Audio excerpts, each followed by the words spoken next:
All right, let's jump right in. We're going to look at a letter. It's almost 2,000 years old, sent by the Apostle Paul to this tiny community right in the heart of the Roman Empire. And buried, hidden in plain sight in the final chapter in this long list of names, is a detail that just might flip everything we thought we knew about leadership in the early church. Yeah, and that one little detail, it brings up a question that's, well, it's pretty shocking. Could it be? Is it even possible that the Bible names a woman as an apostle? One of the most foundational leadership roles in the entire movement? That's exactly what we're going to dig into. And here it is. This is the verse that starts it all. Romans 16, verse 7. Paul is sending his greetings to two people, Andronicus and Junia. And then he says they are outstanding among the apostles. So, who on earth was Junia? And what does that phrase actually mean? So this one name, Junia, it's not just a name. It's like a key that unlocks this huge historical and theological puzzle.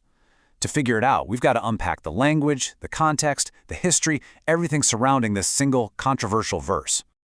Okay, to really get to the bottom of this, it all boils down to two big questions. First, was this person, Junia, actually a woman? That's the big one. And second, what does outstanding among the apostles really mean? Does it mean she was one of them, or just that the other apostles thought she was great? All right, let's tackle that first question. For centuries, people argue the name was Junius, a man's name. But honestly, the scholarship on this today is just overwhelming. Junia was a woman's name in ancient texts, period. They found zero exceptions. And that idea that Junius was some kind of male version, it just doesn't work linguistically for Latin names. So the evidence is crystal clear. Junia was a woman. Okay, so she's a woman. Check. But what about that second question? Was she an apostle? Now, you probably hear apostle and you immediately think of the 12 disciples, right? Peter, James, John. But Paul actually used that term for a much broader group of foundational leaders, people like himself, James, Silas, Timothy. And when you look at the grammar of that phrase, outstanding among the apostles, it really suggests she was part of this group, not just some outsider they all respect. So, look, when you put the pieces together, the name is clearly female, and the title apostle was used for this wider circle of leaders. The most straightforward reading is exactly what it sounds like. Junia was a prominent female apostle in the early church. Simple as that. That is a huge discovery, but it immediately makes you ask the next logical question, right? Was Junia a total fluke, a complete one-off, or was she part of a bigger pattern of female leadership that maybe we've just been missing? Well, get this. Right here in the same chapter, Paul talks about Phoebe. He calls her a diakonos, which we often translate as deacon or minister. And let's be clear, this isn't some helper role. This is one of the main titles Paul used for his own ministry and for his closest male colleagues. And then there's Prisca, who he mentions with her husband Aquila. Paul calls them his synergos, his fellow workers. Again, not a minor title. This is the other key term Paul used for his most trusted ministry partners. So think about it. We've got a female apostle, a female minister, and a female fellow worker, all mentioned in the same chapter. That's starting to look like a pattern. And you know what? This pattern of women in leadership wasn't even new for them. If you look back into the Old Testament, you find Deborah. She wasn't just a prophetess, she was the judge over all of Israel. That's the highest leader in the land, speaking for God and ruling the nation. Or how about Huldah? There's this incredible moment when the king of Judah finds a lost scroll of God's law. He's terrified and wants to know what it means for the whole country. So who does he send his high priest to talk to? Not the prophet Jeremiah, who was right there, but Huldah. Her word was taken as the authoritative word of God. The king listened to her. And for the early church, this wasn't just some dusty old history. This was prophecy coming true right before their eyes. At the very birth of the church, you have the Apostle Peter quoting the prophet Joel. He stands up and declares that in this new era, God's Spirit would be poured out so that both your sons and your daughters would prophesy. Okay, now I know what you might be thinking.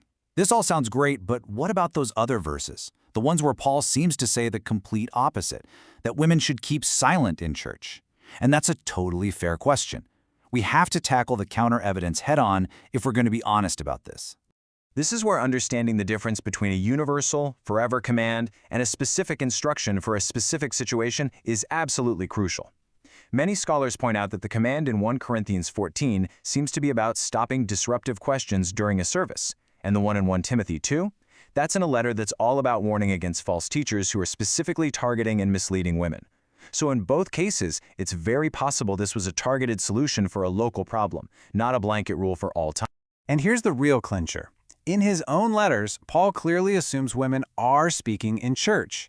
Just a few chapters before he says keep silent in 1 Corinthians, he's giving instructions for how women should be dressed when they pray and prophesy in public.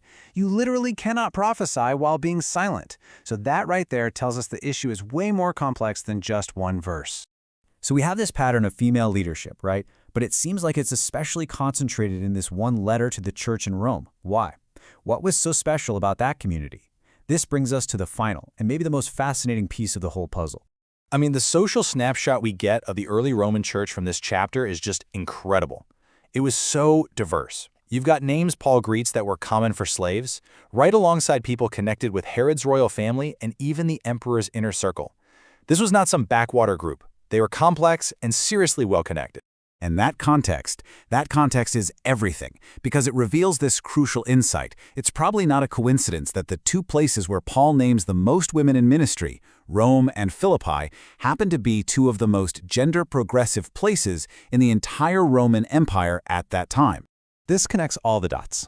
It seems like Paul didn't have this single, rigid, universal rule for how every church should be structured. Instead, it looks like in places where the culture around them was more open to women in public roles, the church let those leadership gifts shine and be recognized. And that leaves us with a final, timeless question. What this deep dive into a 2,000-year-old letter really suggests is a powerful principle for today.